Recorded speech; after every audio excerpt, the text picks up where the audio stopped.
जयपुर राज घराने के पुरोहित पंडित परशुराम जी महाराज कथा सुना रहे थे।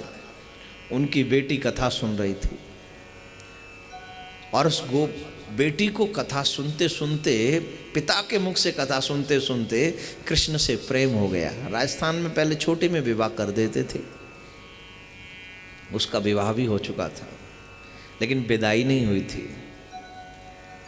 पंडित जी की बेटी को लेने वाले आए थे, विदाई होने वाली थी पंडित जी की बेटी की, लेकिन पंडित जी की बेटी को लगा कि अगर मैं संसार में चली गई तो संसार बनाने वाले से बहुत दूर हो जाऊंगी, बहुत दूर हो जाऊंगी। निर्णय किया सुबह मुझे ससुराल में जाना है, क्यों ना मैं रात्रि में ही असली ससुराल पहुंच जाऊं। असली ससुराल कहां है? कहां है असली ससुराल?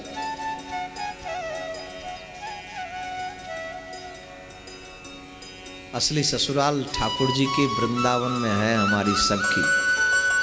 और मेरा पिया ही है सांवरिया। क्या बोलना पड़ेगा?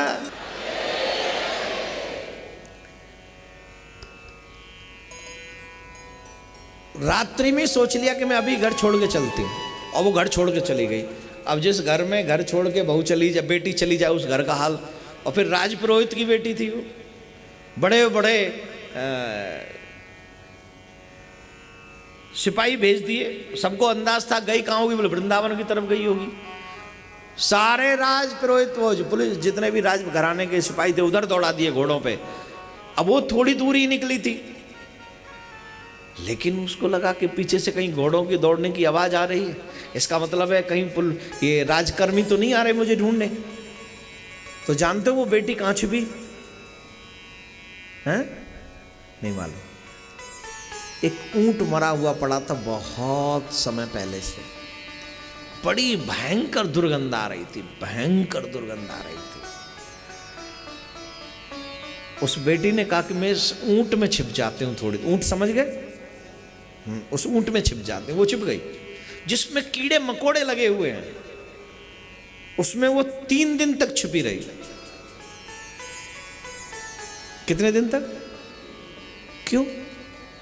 आप और हम तो जहां थोड़ा सा कचरा पड़ा हो वहां 3 घंटे नहीं बैठ सकते। वो 3 दिन तक उस ऊंट में, मरे हुए ऊंट में छिपी रही, जिसमें तमाम कीड़े लगे हैं, वो मांस को नोच रहे हैं। किसी ने उनसे पूछा आप 3 दिन तक उसमें रह कैसे ली? उसमें तो इतनी दुर्गंध आ रही थी। तब उन्होंने बहुत प्यारा जवाब दिया, इस संसार की दुर्गंध से तो वो लाख गुना कम थी। जिस संसार में मुझे भेजा जा रहा था, इस संसार में जो दुर्गंध है उससे तो लाख गुना कम थी वो दुर्गंध। आप ईमानदारी से अपने दिल पे हाथ रख के जवाब दीजिए, हम और आप भगवान से इतने दूर किसकी वजह से हैं? इसी दुर्गंध की वजह से, संसार की दुर्गंध की वजह से, माया की वजह से। आज तक हमारा मन उधर गया ही नहीं, वजह ये संसार हावी हमारे ऊपर, इच्छाएं हावी हमारे ऊपर, वासनाएं हावी हमारे ऊपर। वो गई वृंदावन में, तलाश कर रही है सांवरिया को, कुंज कुंज में, गली गली में। एक बहुत प्यारा भजन हम लोग गाते हैं, ढूंढत ढूंढत तोय संवरिया छाले पड़ गए पामन में।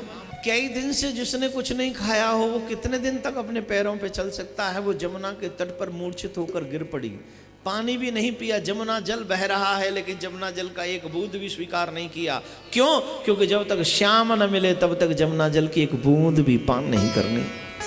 मूर्छित होकर धड़ाम से जमुना की बालू पर वो बेचारी गिर पड़ी। जब वो मूर्छित होकर गिरी तो अचानक से उसे बांसुरी का स्वर सुनाई पड़ा, मानो वो कह रही हो, बांसुरी का वो स्वर कह रहा हो, क्यों उदास है, क्यों चिंतित है, मैं तो तेरे पास हूं, तू देख मुझे।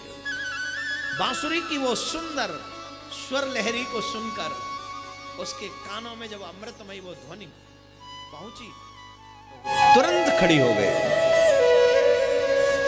और खड़ी होकर इधर उधर श्याम को देख ढूंढ रही है, कहाँ है कहाँ है कहाँ है। अचानक से देखती है कि वो सांवरिया टेढ़ी टांग करके जमुना के तट पे बांसुरी बजा रहा है और मानो मुस्कुरा मुस्कुरा के उसे ऐसे देख रहा है मानो ये कह रहा हो कि तेरी तपस्या पूरी हो गई, तेरी तलाश पूरी हो गई, देख मैं आ गया। दौड़कर चरणों में लिपट गई। मेरा वृंदावन आना सफल हो गया, मेरा वृंदावन आना सफल हो गया। कन्हैया ने उस